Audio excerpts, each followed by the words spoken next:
Matured people மற்றவங்களோட தன்னை compare பண்ணிக்கிட்டே இருக்க மாட்டாங்க. அவங்களுக்கு தெரியும் மற்றவங்களோட வாழ்க்கை வேறு, தன்னோட வாழ்க்கை வேறுன்னு.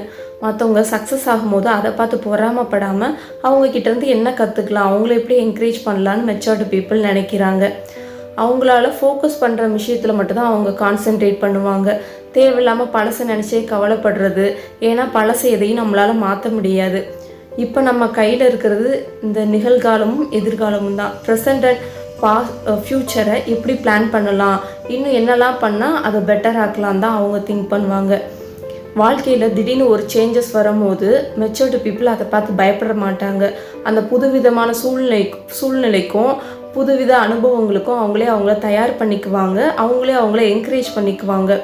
ஒரு சேஞ்ச் வரும்போது அதை பார்த்து பயப்படாமல் அதை எப்படி ஓவர் கம் பண்ணலான்னு பார்ப்பாங்க. ஏன்னா அவங்களுக்கு தெரியும் வாழ்க்கையை நம்ம முன்னாடியே யூகிச்சு நடக்க முடியாது. நம்ம என்ன பிளான் பண்ணாலும் வாழ்க்கை நமக்கு வேறு சில விஷயங்களை தரும்.